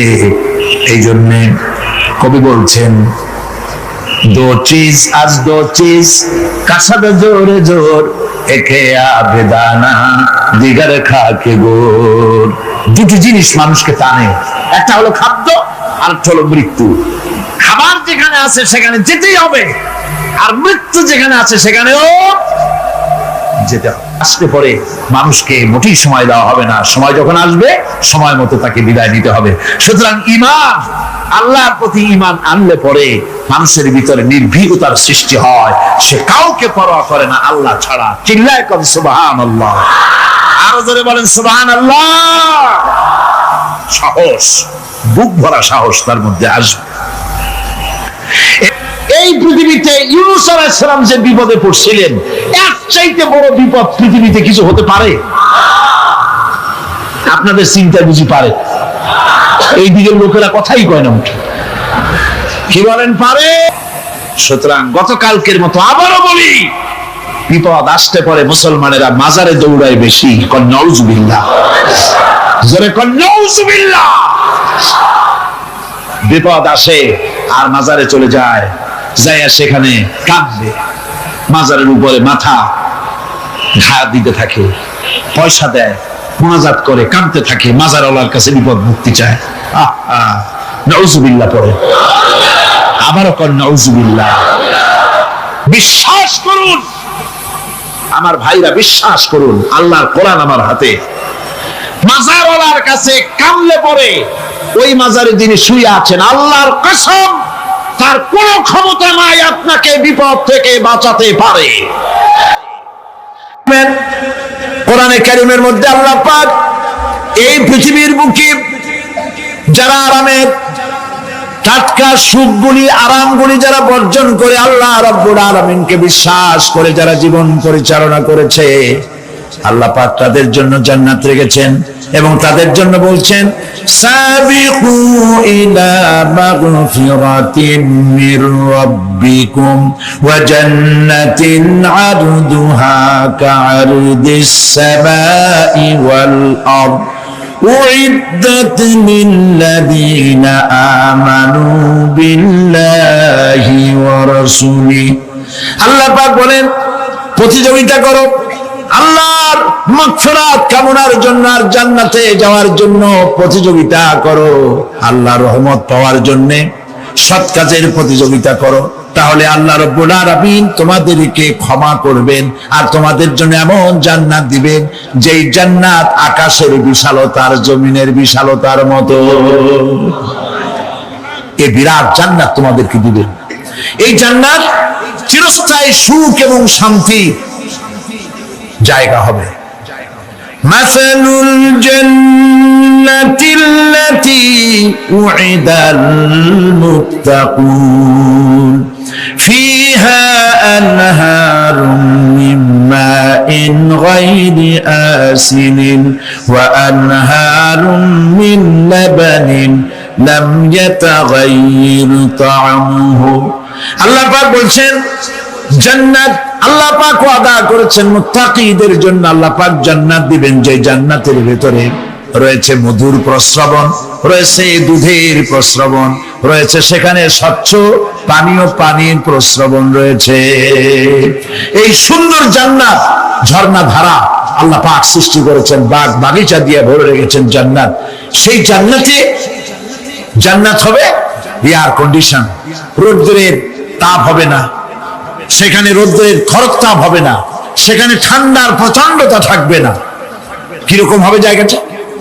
আল্লাহ পাক বলছেন, মুত্তাকিনা আলাল আরাইকি লা ইয়ারাউনা ফিহা শামসান ওয়ালা জামহারিরা ওয়া দানিয়াতান আলাইহিম যিলালুহা ওয়া যুল্লিলাত কুতুফুহা তাযলিলা। আল্লাহ পাক এমন জান্নাত রেখেছেন। সেই আল্লাহ পাক সেই জান্নাতের ভিতরে জান্নাতীরা ঠেস লাগায়া মুখোমুখি অবস্থায় তারা সেখানে বসবে, আর জান্নাতীদের মনের মধ্যে কোনো দুঃখ থাকবে না, পেরেশানি থাকবে না। পৃথিবীতে মানুষের দুঃখ থাকে, পেরেশানি থাকে, সেখানে কোনো দুঃখ আর পেরেশানি থাকবে না। সেই জায়গাটা হবে শীতাতপ নিয়ন্ত্রিত, না শীত না গরম, চির বসন্ত বিরাজ করবে। জান্নাতীরা সেখানে থাকবে। এই সুন্দর জান্নাত আল্লাহ পাক রেখেছেন মুত্তাকীদের জন্য। সুবহানাল্লাহ। কাফেরদের জন্য জান্নাত হবে, জাহান্নাম হবে চিরকাল। খালিদিনা ফিহা আবাদান, চিরকাল কাফেরেরা জাহান্নামে থাকবে। সর্বশেষ যে ব্যক্তি জাহান্নাম থেকে মুক্তি লাভ করবে তাকে আল্লাহ পাক বলবেন, ফেরেশতাদেরকে বলবেন, আমার ফেরেশতারা আমার এই বান্দাকে জান্নাত এবং জাহান্নামের মাঝখানে রেখে দাও। জান্নাত এবং জাহান্নামের মাঝখানে লোকটি যখন থাকার জায়গা পাবে, সে জান্নাতের দিকে তাকায়া দেখবে আর কাঁদতে থাকবে। আল্লাহ পাক জিজ্ঞেস করবেন, বান্দারে যুগের পর যুগ ধরে জাহান্নামে কেঁদেছো, আমি রব্বুল আলামিন জাহান্নাম মাফ করে দিয়া জান্নাত জাহান্নামের মাঝখানে রেখে দিয়েছি, আযাব থেকে তো বেঁচে গেছো, এখন কাঁদো কেন? লোকটি বলবে, রব্বুল আলামিন কাঁদি এই কারণে, জাহান্নাম থেকে মাফ করেছো, তোমার শুকরিয়া আদায় করি। জান্নাত তো আমার কপালে নাই, কিসমতে নাই, কিন্তু জান্নাত আমি এখান থেকে দেখতে পাচ্ছি। জান্নাতের সুঘ্রাণ আমার নাকে আসতেছে, কপালে নাই যাওয়ার। আমি কাঁদি এই জন্য, তুমি যদি মেহেরবানি করে আমাকে জান্নাতের দরজার কাছে একটু দাঁড় করায় দিতা, প্রাণ ভরে তোমার জান্নাতের দৃশ্যটা একটু দেখতাম। আল্লাহ পাক তার আরজি পূরণ করবেন, বলবেন যাও, ফেরেশতাদের বলবেন এর জান্নাতের দরজার কাছে দাঁড় করায় দাও। জান্নাতের দরজার কাছে দাঁড়িয়ে লোকটি আবার কান্না শুরু করবেন। আল্লাহ পাক প্রশ্ন করবেন, এবার কান্দো কেন? লোকটি বলবে, রব্বুল আলামিন কান্দি এই কারণে, জান্নাতের এই দরজায় দাঁড়ায়া জান্নাতের অফুরন্ত নেয়ামত কিছুই ভালো করে দেখা যায় না, শুধু অল্প জায়গা দেখি। যদি তুমি আমারে দয়া করে জান্নাতের মাঝখানে দাঁড় করায় দিতা, চতুর্দিকে তাকায়া তাকায়া দেখা কলিজারে ঠান্ডা বানাইতাম। তবে আমি ওয়াদা করি, জান্নাতের কোনো নাজ নেয়ামত, কোনো ফল আমি খাবো না, ধরবো না, সইব না। একটুখানি মেহেরবানি করে মাঝখানে দাঁড় করাইয়া দাও, জান্নারে ঠান্ডা করি। আল্লাহ রাব্বুল আলামিন ফেরেশতাদের বলবেন, আমার এই বান্দারে জান্নাতের মাঝখানে দাঁড় করাইয়া দে। আল্লাহর নবী বলেন, জান্নাতের মাঝখানে দাঁড়িয়ে লোকটি আগের চাইতে আরো জোরে চিৎকার মেরে কাঁদতে থাকবে। আল্লাহ পাক বলবেন, বান্দারে কি হলো তোর? দরজার কাছে আসতে চাইছিলে, আইনা দিলাম। আবার এবার মাঝখানে আসতে চাইছো, তাও এনে দিয়েছি, আবার কান্দো কেন? লোকটি বলবে, রব্বুল আলামিন এবার কান্দি এই জন্যে, তুমি যখন দয়া করে একটিবার জান্নাতের মাঝখানে এনে আমাকে দাঁড় করায় দিয়েছো, তুমি রহমান রহিম গফুরুর রহিম, এই জান্নাত থেকে আবার আর বাইর করে দিও না। আল্লাহ রাব্বুল আলামিন বলবেন, ও আমার বান্দারে, আমার এই জান্নাত তোর খুব পছন্দ হয়েছে নাকি? লোকটি বলবে, রব্বুল আলামিন কলিজা ঠান্ডা হয়ে গেছে, ভাবতেও পারি না এই জান্নাত এত সুন্দর। আল্লাহ পাক বলবেন, বান্দারে এরকম একটি নয়, দুইটা নয়, তোর জন্য আমি 10টা জান্নাত এরকম রিজার্ভ করে রাখছি। সুবহানাল্লাহ। আল্লাহ পাককে ভয় করে পৃথিবীর সমস্ত পাপ থেকে যারা নিজেকে রক্ষা করবে, আল্লাহ তাদের জন্য এই জান্নাত রেখে দিয়েছেন। সুবহানাল্লাহ। সেই জান্নাতের রিসিপশন আপনারা আন্দাজ করতে পারবেন না, রিসিপশন কারে কয়। কি এর প্রধানমন্ত্রী আর প্রেসিডেন্ট, 4-5টা পুলিশ আর আর্মি আসে একটা ফট করে সেলুট মারলো, বাস শেষ হয়ে গেল, এরকম না। জান্নাতীদেরকে রিসিপশন দেওয়া হবে। জান্নাতীরা যখন আল্লাহর হুকুমে জান্নাতের দিকে যেতে লাগবে, আর যখন জান্নাতের কাছে চলে যাবে, আল্লাহ রাব্বুল আলামিন শোনায় দিচ্ছেন, হাত্তা ইযা জাউহা ফুতিহাত আবওয়াবুহা ওয়া ক্বালা লাহুম খাযানাতুহা সালামুন আলাইকুম তিবতুম ফাদখুলুহা খালিদিন। সুবহানাল্লাহ। জান্নাতীরা যখন জান্নাতে প্রবেশ করার দরজার মুখোমুখি হবে, দ্বার রক্ষীগণ তখন বলবে সালামুন আলাইকুম, আল্লাহর শান্তি তোমাদের উপরে বর্ষিত হোক। সুবহানাল্লাহ। দুনিয়ার টাটকা টাটকা সুখগুলি দুই পা দিয়ে ঠেলে দিয়েছো, টাটকা সুখগুলি গ্রহণ করো নাই, হারাম খাও নাই, আল্লাহর দ্বীন কায়েমের জন্য রক্ত দিয়েছো, জীবন দিয়েছো, কষ্ট করেছো, আল্লাহকে ভয় করেছো। আমাদের সালাম গ্রহণ করো, জান্নাতের মধ্যে ঢুকে যাও চিরকালের জন্য। সুবহানাল্লাহ।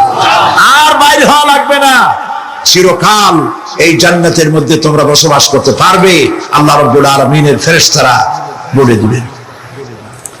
জান্নাতের মধ্যে আল্লাহ পাক হুরদের সঙ্গে জান্নাতীদের বিয়ের ব্যবস্থা করে দিবেন।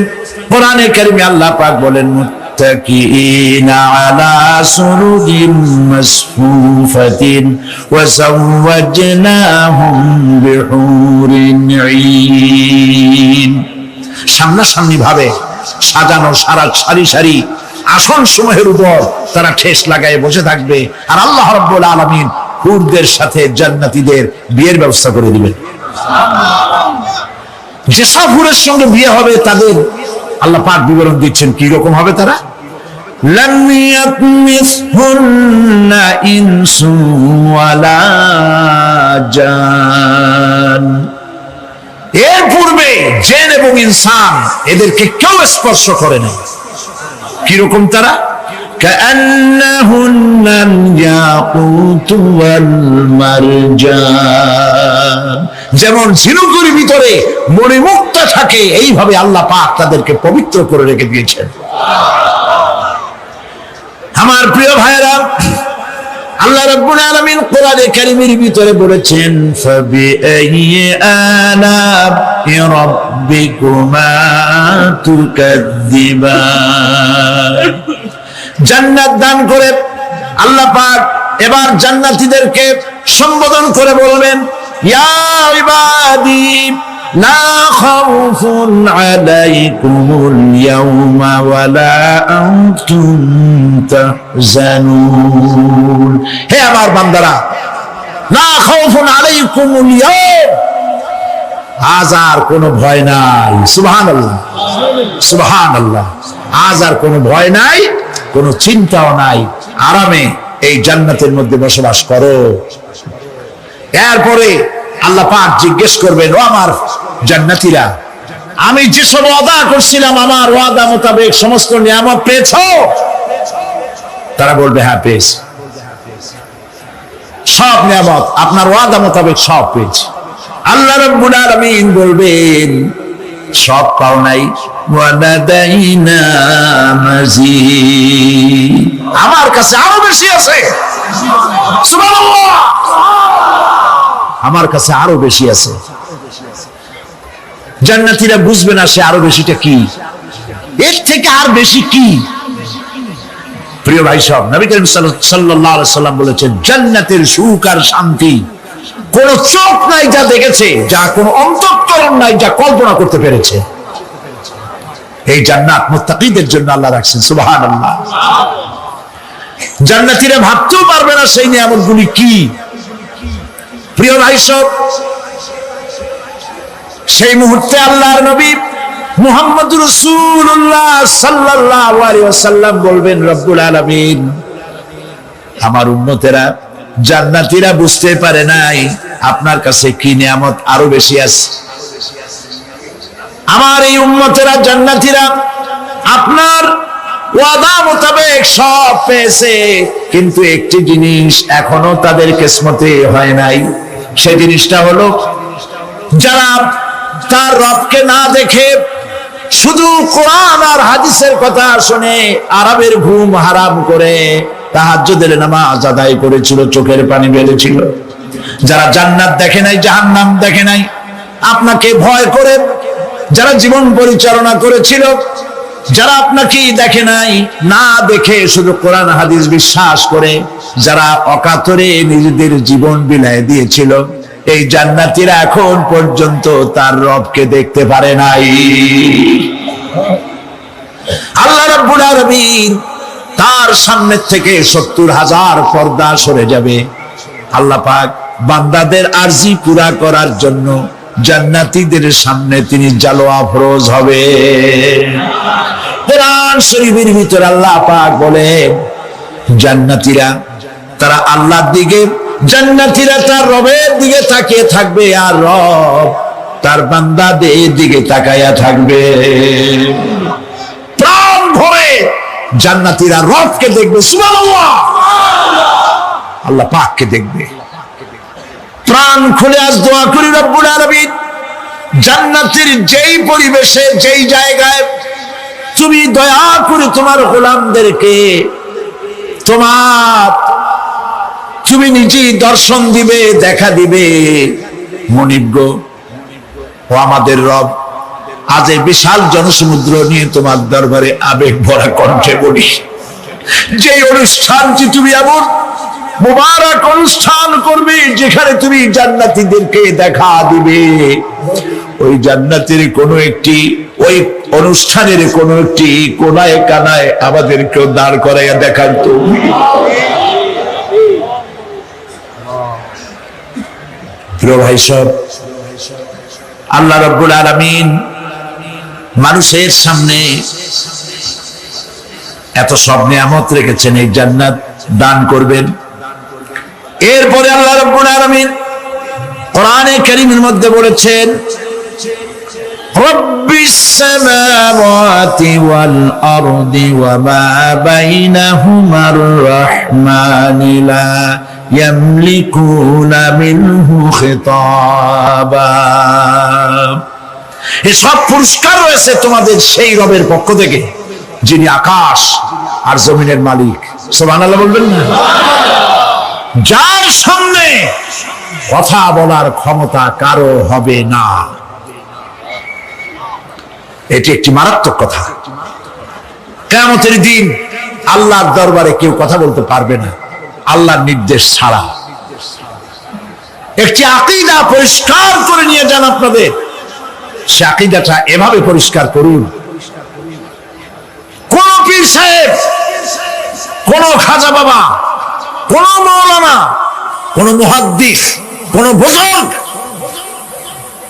আপনাকে সুপারিশ করতে পারবে না যদি না আল্লাহ পাক তাকে কথা বলার তৌফিক না দেন। মনে থাকবে এটা? আয়াতুল কুরসির ভিতরে আমরা পড়ি, মান যাল্লাযী ইয়াশফাউ ইনদাহু ইল্লা বিইজনিহি। আল্লাহ পাক বলেছেন কিয়ামতের দিন আল্লাহর দরবারে কার সাহস আছে কথা বলতে পারে? মান যাল্লাযী ইয়াশফাউ ইনদাহু ইল্লা বিইজনিহি। আল্লাহর ওয়াদা ছাড়া, হুকুম ছাড়া আল্লাহর সামনে কথা বলার সেদিন কেউ থাকবে না। সুবহানাল্লাহ, কেউ কথা বলতে পারবে না। সুপারিশ করতে হবে, আল্লাহ যারে বলেন তুমি করো, অমুকের জন্য করো, সেই ব্যক্তি শুধু তার জন্যই করতে পারবে, আর কেউ কথা বলতে পারবে না। সেই কঠিন হাসরের ময়দান, যেদিন শুধুমাত্র আল্লাহ পাক কথা বলবেন, আর যারে বলতে বলবেন সেই কেবলমাত্র বলতে পারবে। সুপারিশ এটি আল্লাহ পাক কিয়ামতে পারমিশন দিলে বলা যাবে। হযরত ইব্রাহিম আলাইহিস সালাম কিয়ামতের দিন তার নিজের পিতা সম্পর্কে সুপারিশ করবেন। রব্বুল আলামিন, আমার আব্বার জন্য সুপারিশ করতেছি, মেহেরবানি করে জাহান্নাম থেকে তারে আপনি রক্ষা করুন। আল্লাহ রব্বুল আলামিন বলবেন, ইব্রাহিম তোমার সুপারিশ মঞ্জুর হবে না। প্রিয় ভাই সব, একটু মাথা খাটান, চিন্তা করেন। জাতির পিতা কে? জাতির পিতা চিল্লায় বলুন, কলিজা সাফ করে ফেলুন। মুসলমানদের জাতির পিতা হাফিজ আমি কেউ হতে পারে না।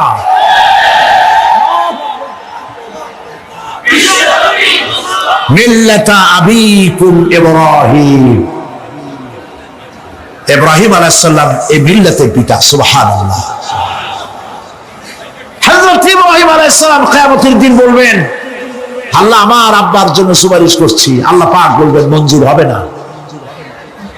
আসর তোমার পিতা হতে পারে, কিন্তু আমার খলিলকে আগুনে ফেলার জন্য নমরুদকে সে সহযোগিতা করেছে, আমি তোমার পিতাকে ক্ষমা করব না।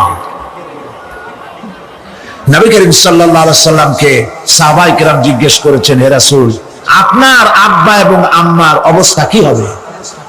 নবী করিম সাল্লাল্লাহু আলাইহি সাল্লাম কেঁদে ফেলেছেন, সব বলেছেন, আমি তাদের কোনো উপকারে আসব না। আল্লাহু আকবার। আপনি মনে করছেন নাকি যে ইয়া নবী সালাম আলাইকা বলি অমনি নবী সুপারিশ পাবেন? এত সহজ। কতগুলা রসগোল্লা খাইলেন আর বড় একটা মিছিল করলেন আর অমনি চলে যাবেন? পৃথিবীর সব মানুষ, সাহাবায়ে কেরাম বাদ দেন, পৃথিবীর সমস্ত মানুষ একত্রিত হয়ে আবু তালেব রাসূলুল্লাহকে যে ভালোবেসেছেন, ওর 1000 ভাগের 1 ভাগও সারা দুনিয়ার মানুষ রাসূলুল্লাহকেই ভালোবাসতে পারবে?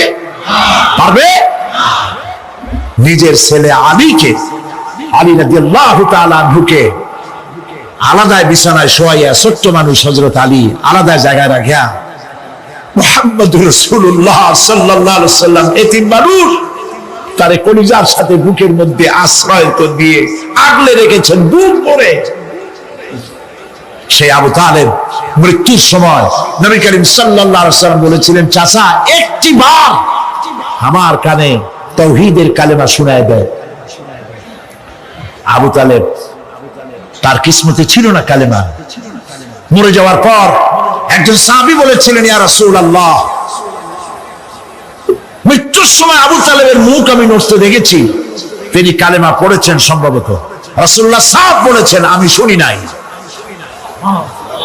এত ভালোবাসার পরেও হাদিস শরীফে এসেছে আবু তালেব জাহান্নামে যাবে। কোথায় যাবে? জাহান্নামে। সবচাইতে কম আযাব হবে কার? আবু তালেবের। কম আযাবটা কি?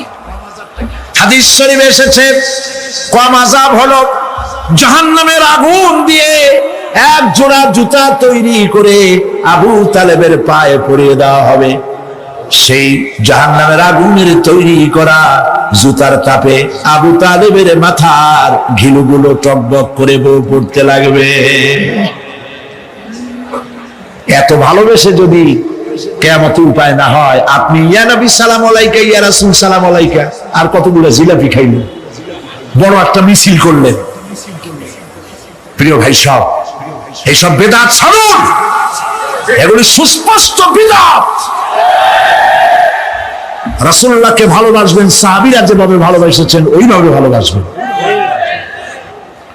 আল্লাহ রাব্বুল আলামিন বলেন, যালিকাল ইয়াউমুল হক ফামান শাআ আত্তাখাযা ইলা রাব্বিহি মাআবা।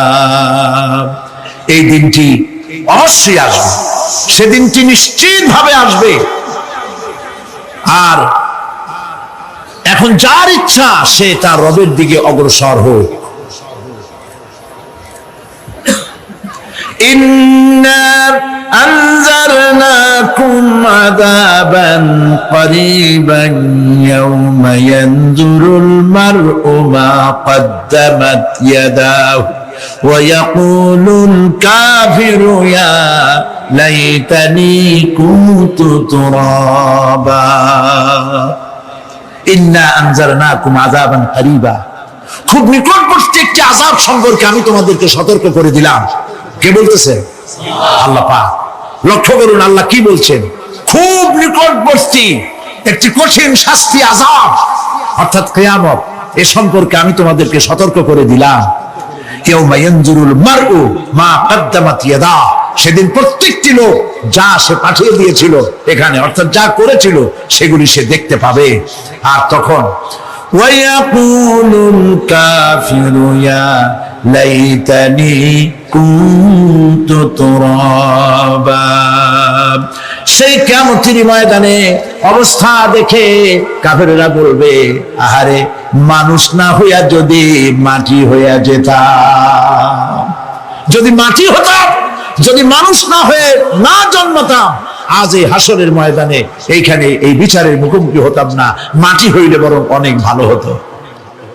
এই পৃথিবীতে আমরা এসেছি, চলে যাব, যাওয়ার আগে এই কোরআন একটি বিশাল জনগোষ্ঠী এমন বানাতে চেয়েছে যে জনগোষ্ঠী এই কোরআন দিয়ে একটি বিশাল সমাজ গড়বে, রাষ্ট্র গড়বে, এমন রাষ্ট্র গড়বে যেই রাষ্ট্রে দুঃখ থাকবে না, অশান্তি থাকবে না, যেখানে সুখ থাকবে, সমৃদ্ধি থাকবে, আর কিয়ামতের দিন আল্লাহর জান্নাতে তারা চলে যাবে। তেমন একটি সমাজকে আমরা চাই। সবাই বলেন সেরকম একটি সমাজকে আমরা চাই। প্রিয় ভাই সব, কিয়ামতের দিন আমরা যেতে চাই জান্নাতে। কোথায় যেতে চাই বলেন? জোরে বলেন। এই জান্নাতে যাওয়ার জন্য, এই জান্নাতে যাওয়ার জন্য দুইটা কাজ করতে হবে। কয়টা কাজ? আল্লাহ রাব্বুল আলামিন বলেন, ফামান কানা ইয়ারজু লিকাআ রাব্বিহি ফালইয়ামাল আমালান সালিহান ওয়া লা ইউশরিক বিইবাদাতি রাব্বিহি আহাদা। আল্লাহ পাক বলেন, যে বাজারা আমার সঙ্গে দেখা করতে চায় কিয়ামতে, দুইটা কাজ করা লাগবে। বলেন কয়টা কাজ? একটা হলো নেক আমল। কি আমল বলেন? নেক আমল। নেক আমল কারে বলে? নেক আমল করতে হলে আবার দুইটা শর্ত লাগে। এক নম্বরে কাজটা করতে হবে আল্লাহরে খুশি করার জন্য। কারে খুশি করার জন্য? একটা মাদ্রাসা বানাইছি যাতে লোকেরা বলে যে বড় একটা মাদ্রাসা বানাইছে, এই জন্য মাদ্রাসা বানাবেন, মসজিদ বানাবেন, হসপিটাল বানাবেন, যা কিছু করেন নিয়ত হবে আল্লাহকে খুশি করা। নিয়ত হবে কারে খুশি করা? আল্লাহ পাককে খুশি করা। এই হলো নেক আমলের প্রথম শর্ত। কাজ হবে আল্লাহকে খুশি করার জন্য। দুই নম্বরে কাজটি হতে হবে সুন্নতে নববী সাল্লাল্লাহু আলাইহি ওয়াসাল্লামের উপরে। মনে থাকবে, দাড়ি রাখবো। কেন রাখবো? রাসূলের সুন্নাত। রাখবো কারে খুশি করার জন্য? আল্লাহকে খুশি করার জন্য। রাখবো কার মতো? রবীন্দ্রনাথের মতো, কার্ল মার্কসের মতো, কবির মতো নয়। রাখতে হবে কার মতো? নবীর মতো। বুঝে নেন, কাজটা হতে হবে আল্লাহকে খুশি করার জন্য।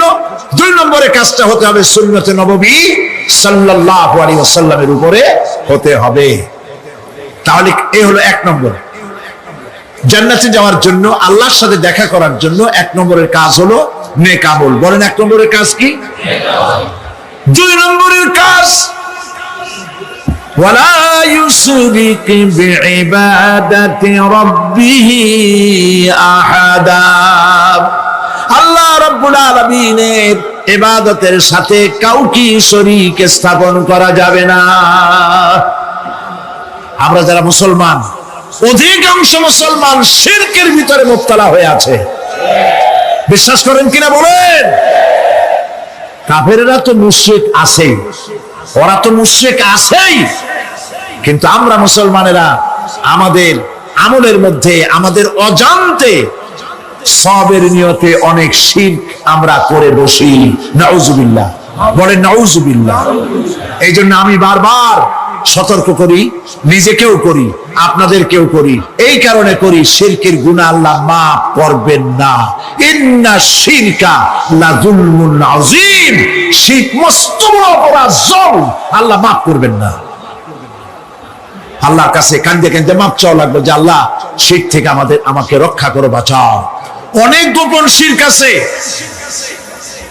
মাজারে যান, পীর সাহেবের কাছে যান, মনে যদি নিয়ত থাকে উনি ফু দিলে আমি ভালো হবই, উনি তাবিজ দিলে আমার বাচ্চা হবেই, উনি আমারে দয়া করলেই আমার ব্যবসায় উন্নতি হবেই, এইটার নাম শিরক। এটার নাম কি? ওয়াইজা সাআলতা ফাসআলিল্লাহ ওয়াইজা ইসতাআনতা ফাসতাইন বিল্লাহ। যা বলার আল্লাহরে বলো, আর যা চাওয়ার কার কাছে চাও? চিল্লায় বলেন। কলিজাটাকে পরিষ্কার করে দেন আজকের মাহফিলে। এই কলিজায় কারো প্রতি কোনো ভয় রাখবো না আল্লাহ ছাড়া। ভয় করবো কারে বলেন?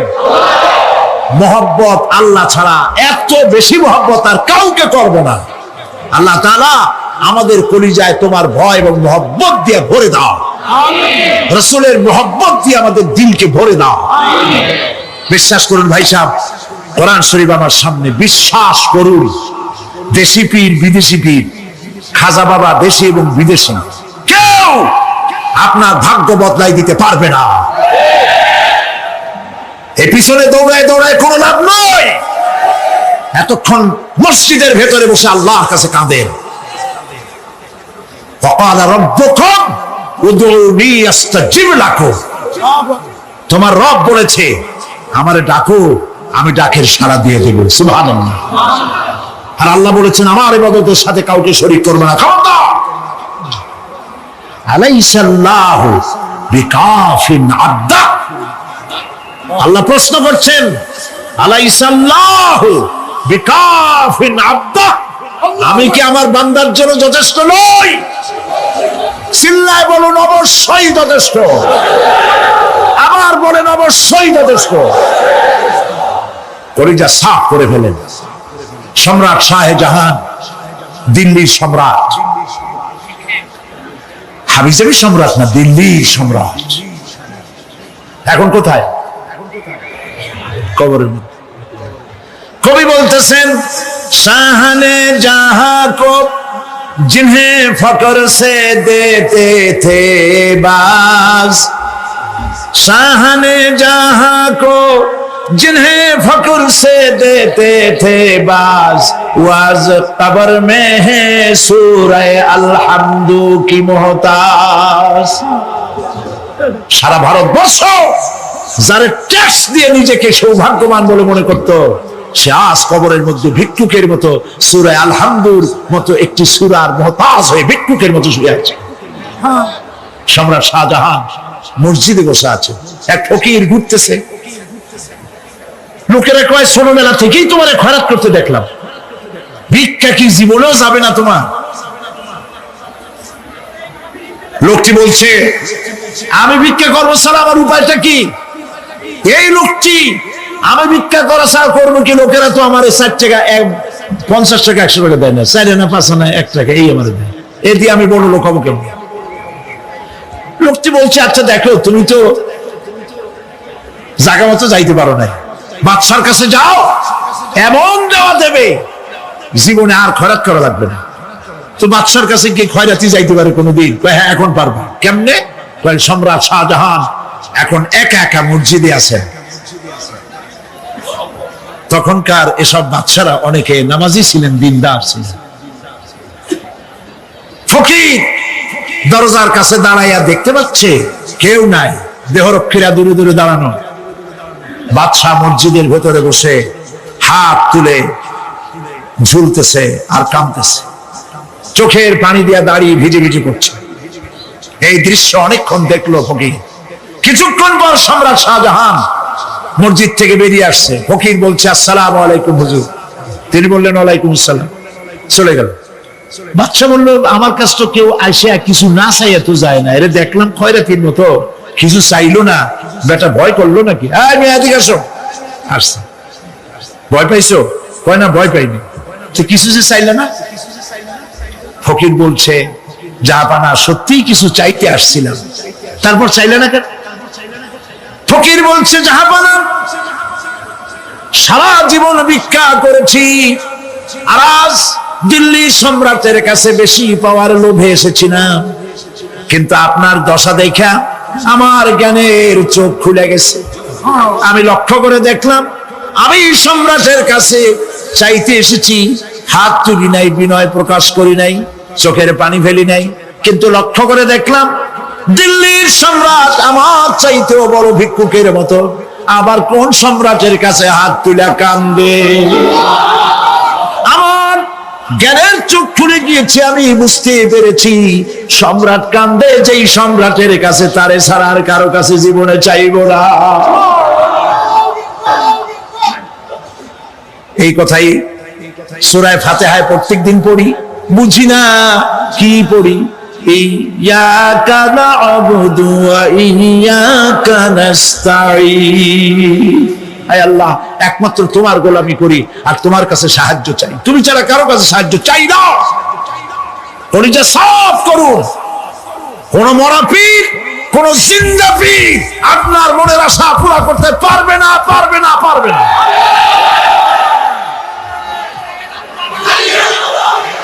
আর আজ থেকে কোন মাজারে টাকা দিবেন না, পয়সা দিবেন না, আগরবাতি দিবেন না, মোমবাতি দিবেন না, গোলাপ পানি দিবেন না। কারা কারা দিবেন না হাত উঁচু করে দেখা। সুবহানাল্লাহ, আলহামদুলিল্লাহ, লা ইলাহা ইল্লাল্লাহ। সুবহানাল্লাহ, আলহামদুলিল্লাহ, লা ইলাহা ইল্লাল্লাহ। সুবহানাল্লাহ,